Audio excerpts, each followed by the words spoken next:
What's going on, everybody? Welcome to the Turnbuckle Topics podcast. I'm your host, Pat Deneen, and this is my review of NXT Spring Breakin. Now, this was a NXT show this past Tuesday that took place at its regular 8 p.m. time slot, but this was a theme show, a premium live event type of deal, type of vibe here. We had a 7-match card. Pretty good show, I gotta say.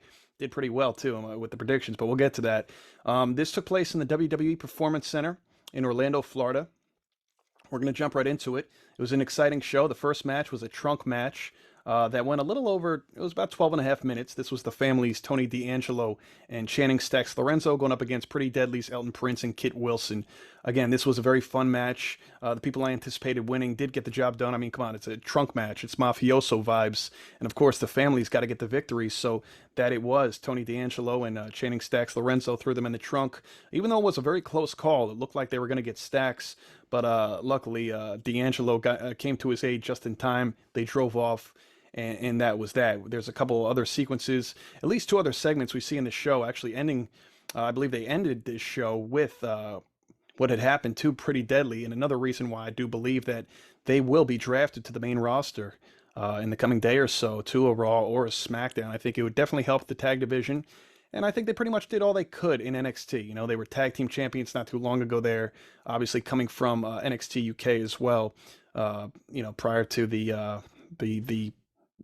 we got a lot of NXT UK talent in NXT now because it's no longer. We're going to get NXT Europe, I believe, later this year. So we'll see what happens with that. But anyway, fun match, good match, served its purpose. And next up, we had what I believed was going to be a squash match, and that's exactly what it was. When Braun Breaker, a heel Braun Breaker at that, going up against Andre Chase, the leader of Chase University. This match went just over 2 minutes, and Braun Breaker got the victory here, winning with the Steiner Recliner submission hold. And so that was that. Not much more to be said about that. Feeling good. Starting off 2-0 here, and we're on the right foot. And Dominik Dijakovic, better known as Dijak now, formerly T-Bar and Retribution on the main roster. God, let's not bring up those memories. He probably has PTSD from those days. He's been telling Elon Musk, let me change my Twitter handle. I don't think he's ever been able to. He's not happy about it. I believe it's T-Bar Retribution. Hopefully he can get that changed. But anyway, Dijak is so pissed about this Twitter handle. Well, maybe that's part of it. But anyway, he attacked Ilya Dragunov backstage, pulled down and slammed the metal gate right onto his ribcage. This looked actually brutal, legit. Not even from a kayfabe standpoint. It looked rough the way he pulled that metal gate down onto him. So anyway, we'll see what happens. This could be a very fun feud, very fun matchup between the two. It depends, though. I don't think Dijak's going back to the main roster. He's going to spend a lot of time in NXT, which is better suited for him for the time being. You know, he had success as Dominik Dijakovic a few years back in NXT, and hopefully he'll find more success there yet again. Maybe even some gold, the North American Championship, maybe one day, and all that. But anyway, we'll see if Ilya Dragunov gets drafted in the coming day or two to Raw or SmackDown, which I could easily see happen. But if not, I'm okay with Dragunov spending a little more time in NXT. There is a lot of other men from the NXT roster currently that can be brought up, which I wouldn't mind seeing Dragunov. You don't have to take everybody at once and have a little feud here. And hell, maybe one day see Dragunov as, again, future North American or even NXT champion. So we'll see. We'll see. Of course, he was a former NXT UK champion, being the guy who took it off Walter a couple years ago, or now Gunther, right? So match number 3, we had the first women's match of the night taking place, where we had Braun Breaker's significant other, his girlfriend Cora Jade, going up against Lyra Valkyria. I probably butchered that name. I'm working on it. This match went over 8 minutes. It was a pretty good match. We'll get to the details in just a moment, but what I thought was really cool was earlier in the day Tuesday, Cora Jade put out this tweet, again, as I mentioned in the Raw review. If you want to check that out, if you haven't already, Cora Jade worked a dark match with Nikki Cross, where she took a loss with a crossbody, but nonetheless. Cora Jade wrote, last night I wrestled in the Allstate Arena. I started going to WWE shows there when I was 8 and went to my last one in 2018 when I started wrestling 5 years later.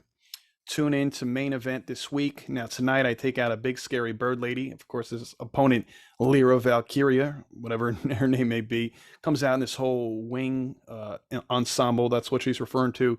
So yes, this is a big deal for Cora Jade, obviously, getting that opportunity in a major arena. Of course, being in the Performance Center week in, week out is great for starters. But it's nothing of the magnitude of an arena she has history in, going to WWE events specifically, and B, the NXT audience or the people in attendance there. It's all well and nice, very similar to an indie show feel. Nothing like being on a Raw or SmackDown and stuff like that. So good for her. Shout out to her. But again, Cora Jade in this match, it went just over 8 minutes. She got a chop block leading to the DDT to score the pinfall. So this was my first loss personally. My only loss actually of the night. Should have went with Cora Jade. Was assuming, I don't know, maybe she would put her opponent over. Cora Jade potentially going to the main roster. I think she'll get drafted. I don't think she should get drafted. I'd rather see a Roxanne Perez and many others make their way up there. And it's nothing against Cora Jade. I think she would, it would benefit her to stay in NXT a little bit longer, at least a year or so. Get some more time in, some more matches there. Maybe win the NXT Women's Championship at some point. That would be great. Of course, a former tag team champion already. That brief run she had with Roxanne before she turned on her in July, actually on my birthday, on July 12th, when she turned heel and been a heel ever since. So we'll see. But all the best to Cora Jade, regardless where she ends up. It takes us to match number 4. This is around the 9 o'clock hour. Of course, like I said, a 7-match card. This was. I was very surprised to see the men's championship match at this 9 o'clock hour. The NXT championship taking place here between, of course, the new champion who won at NXT Stand and Deliver from Braun Breaker, Carmelo Hayes, going up against Grayson Waller. Now, Carmelo Hayes was out there with Trick Williams, as he always has his best friend by his side, or his associate. This match went just over 12 minutes. This was a fun match. It really was. But he hit Waller with nothing but net for the pin and the win. So post-match, he calls out Braun Breaker for a rematch at NXT Battleground next month, taking place on Sunday, I believe May 28th, the very same day as AEW Double or Nothing, the very same night. So that's interesting. And he goes in Massachusetts, where I'm from, my hometown. So, of course, Melo being from there, hopefully he'll defend home court. But anyway, Breaker's music hits. Braun comes from the other side of the ring, spears Trick Williams nearly out of his shoes, then puts Melo through the entranceway wall, which looked brutal. Awesome, but brutal. And where he was later brought to the local medical facility, as per Vince McMahon verbiage. And, it's never hospital. It's always medical facility. And so that was that. So next up here, match number 5, we had a mixed tag team matchup here. This has been brewing for quite some time. Of course, Briggs and Jensen being the tag team of Josh Briggs and Brooks Jensen were at odds, and it's because of a girl. It's because of Kiana James, who Brooks Jensen, who has been madly in love with her for weeks and months now, and Kiana James could care less about him, which we find out at the end of this match. Well, he finds out at the end of this match. Anyway, this match between Briggs and Fallon Henley going up against Jensen and Kiana James. Fallon Henley and Kiana James were the former NXT Tag Team Champions. Of course, they lost at Stand and Deliver, I believe, as well, to Isla Dawn and Alba Fire. So anyway, this match was just under 12 minutes. Briggs and Fallon Henley did get the victory here. And after the match, Kiana James tells Brooks Jensen, "I never loved you." After their loss, that absolutely crushed him. Josh Briggs was there for his buddy, Brooks Jensen, came in, gave him a hug, and that's it for that love story. I'm assuming Briggs and Jensen, or I assume Briggs and Jensen will remain as a tag team until further notice. And it doesn't look like, Jensen will be turning heel now because the heel Kiana James left him, and that's that. So we're going to go to match number 6. Match number 6 actually drew my curiosity because I said, when I saw it on Wikipedia, it said Oba Femi, who I never heard of before, going up an opponent to be announced. And I said, what's that about? So, of course, by default, there's not even an opponent mentioned at this very time. I said, it's got to be Oba Femi. They're going to debut this new talent on the roster. He's got to get the W. So that goes without saying. So we come to find out that Oro Mensah is his opponent at Spring Breakin. Now, I've heard of Oro Mensah. I've seen him. I think he's great. I really do. I think he signed to NXT about a year ago or so. I haven't seen a whole heck of a lot of him since his debut. I don't know if they're featuring him on the Level Up show that they tend to tape before or after NXT Tuesdays, and they show Level Up on Peacock or WWE Network, much like Main Event that's taped before Monday Night Raw. They show it on Peacock. So hopefully he's getting some shine over there. I don't know, but he hasn't really been involved in anything, storylines, etc. Love to see more of him. Anyway, we get Oba versus Oro. in this matchup here. And man, the man in this preview, this Oba Femi, he was throwing what looked to be couches and kegs throughout a field before he even came out for this matchup. So, do you really think they're going to have a guy throwing kegs and couches lose? That was confirmation right there that I made the right decision in picking him without even knowing who his opponent was going to be initially. So, anyway, he's 6'6, 310 pounds. Big deal. Huge deal. Booker T at this point, I was wondering if he was hitting the bottle at the commentary table because this was announced a couple times, his height and his weight. There was even a graphic that showed it. And I don't know what Booker was rating from. Now, look, I know sometimes they add a little bit more of mystique to these characters and personas, you know, whether they're giving them a couple more inches in height or a couple more pounds. But anyway, Booker T called him Oba Fema, not Oba Femi, Oba Fema. So we're calling FEMA, and then he calls the 6'6" Oba Femi 6'4", then 6'1", then the 310 pounds, which had been announced and already shown on a graphic. Then he started calling him 275 pounds. And Vic Joseph at the commentary table with him had to continue to correct him. So someone give Booker T a breathalyzer. I don't know what the hell's going on over there at the NXT commentary table. But anyway, the way this match ended was a brutal power bomb for his debut victory, Oba Femi. So I'll be honest with you guys. Regardless who his opponents are going forward, I like what this guy has to offer. Usually, I'm not a big fan of, you know, these random big men squash matches. You know, I've never been crazy about Omos. I'm not crazy about Von Wagner, which apparently WWE has a lot of stock in him and wants to make him a household name on the main roster sooner than later. Wouldn't be surprised to see Von Wagner in this draft going up to Raw or SmackDown as well, who NXT has been pushing for the last year and a half, probably since the start of NXT 2.0. But man, in just one night, I love what Oba Femi has shown and has to offer. So anyway, this match went a little longer than I thought it would. It went longer than that Braun Breaker Andre Chase match, which was just over 2 minutes. That match. This match was actually 3.5 minutes, and so this led us to the main event.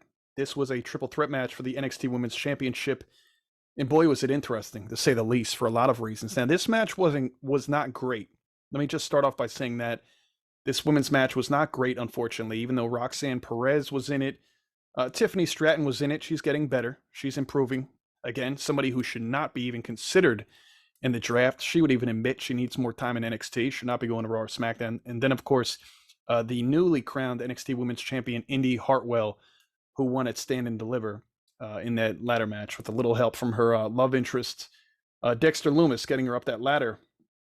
But anyway, I want to get to a recent interview Tiffany Stratton had earlier in the week. She went and said, I lack with my selling and my psychology. I would like to stay in NXT a little longer. I feel like I have a lot to prove, which, look, I don't think anybody's going to dispute that. I agree completely. As a matter of fact, speaking on Busted Open Radio, Tiffany Stratton was asked where she thought she needed to improve in the world of wrestling. And she goes on to say, I think I have every single component that it takes to become a superstar. I think I lack in the ring. I think I lack with my selling psychology. That's where I need to improve. And quickly, definitely in the ring where I need to improve with the selling psychology. Those are my number one factors. So she reiterated that throughout,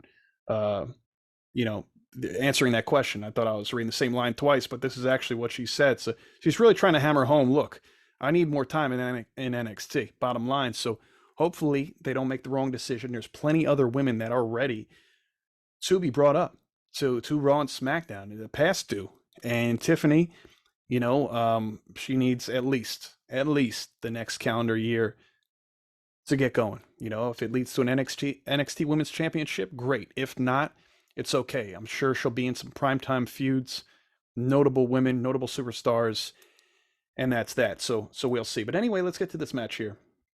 This main event, the chemistry was off. A lot of botched spots.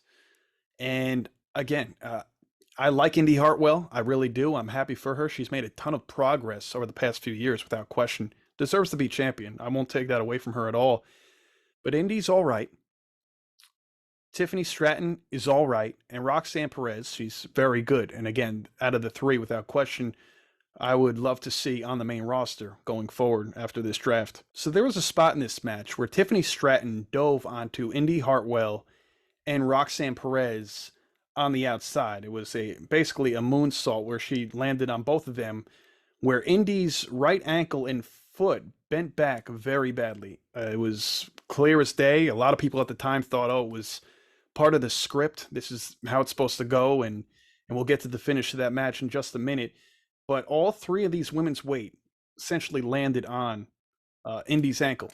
It was ugly. If you haven't watched it by now, please go back and watch the replay. It's everywhere. It's on social media. It's everywhere. WWE, NXT's YouTube, and so on. So anyway, Tiffany landed on her on Indy's ankle. Then Indy's own weight kind of collapsed onto her ankle, and then Roxanne leaned in just from the impact of Tiffany's moonsault onto them. So it was bad. Talk about insult to injury. All three of them in some capacity landing on it. There was immediately medical attention brought to her, to Indi on the outside, while the better part of 5 to what seemed 5-7 minutes, it felt forever because they had to call an audible for the time being.